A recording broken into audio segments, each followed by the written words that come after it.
Once upon a time, deep in the whispering woods, there lived a kind little bear named Benny. Benny had soft brown fur, big curious eyes, and the warmest smile in the forest. He loved collecting shiny things, pebbles, dewdrops, even firefly wings that had fallen off.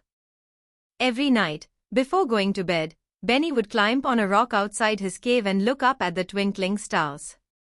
"Oh, how I wish I could touch one," he whispered every night. His best friend, Milo the fox, would laugh. "Silly Benny. Stars live in the sky. They'd never come down to the forest." But Benny didn't stop dreaming. One cool night, as the forest was falling asleep, something magical happened. A soft whoosh echoed through the air, whoosh, and bright streaks of light flashed across the sky. "Look, shooting stars," squeaked Lila the rabbit, who was hopping nearby. But Benny gasped because one of the stars wasn't just shooting across the sky, it was falling straight into the woods. It landed behind the silver lake with a gentle splash. Benny's eyes widened. "A star it fell, I have to find it." Milo shook his head. "No, Benny. It's late, and the forest can be scary at night." But Benny's heart was full of wonder. "If a star came to visit, I have to say hello." So, with a tiny lantern and a big brave heart, Benny set off into the moonlit forest. Milo sighed, "Wait for me," and trotted after him. Lila, being too curious to stay behind, hopped along too. The forest looked very different at night. Trees cast long shadows, and owls hooted softly from above. The three friends walked carefully, holding each other's paws. "Are you sure we are going the right way?" whispered Milo. "The light came from near the lake," Benny said, pointing his lantern ahead. "We'll find it soon." They crossed a bridge made of fallen logs, past glowing mushrooms, and tiptoed past Mr. Hedgehog, who snored loudly in his burrow. Finally, they reached the silver lake. But instead of silver, the water shimmered gold. At the center floated a tiny glowing ball of light. Benny gasped. "It's the star." The friends paddled over in a leaf boat that Lila found by the shore. When they reached the middle of the lake, the glowing bowl blinked and spoke in a tiny, musical voice. "Hello, are you from this world?"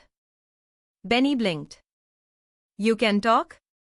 The little light giggled. "Of course. I'm Twilla, a star from the night sky. I fell because I sneezed too hard." The friends laughed. "But now I can't get back home," Twilla said softly. "My light is fading." Her glow flickered like a candle in the wind. Benny felt a lump in his throat. "Don't worry, Twilla. We'll help you go back to the sky." The three friends thought and thought. How could they send a star back to the heavens? "Maybe we can throw her up," said Lila, bouncing. "No way," Milo frowned. "She might fall again." Benny looked up at the tall mountain that touched the clouds. "What if we climb the Great Pine Peak? It's the tallest place in the forest. From there, maybe Twilla can fly home." Twilla twinkled hopefully. "Let's try." So, they began their journey. The climb was steep and slippery.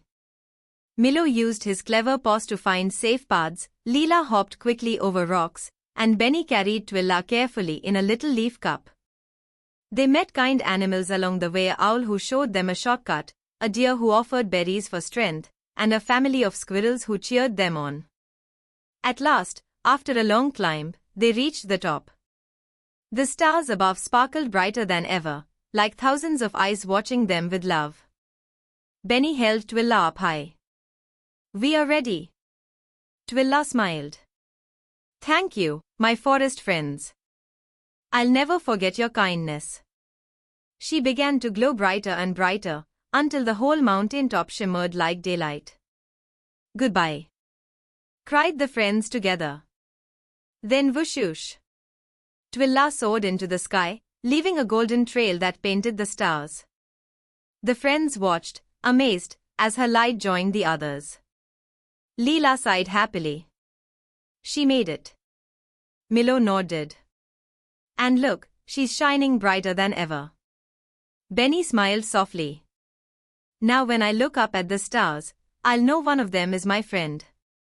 When they returned to the forest, dawn was already breaking. The sun peeked through the trees, painting everything gold. Benny yawned.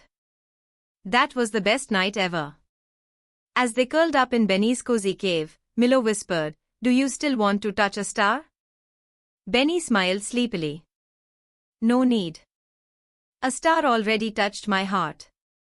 And with that, the three friends drifted off to sleep while above them, Twilla twinkled a little brighter, keeping watch over her friends in the whispering woods. Moral of the story: kindness and courage shine brighter than any star. When we help others, we fill our own hearts with light.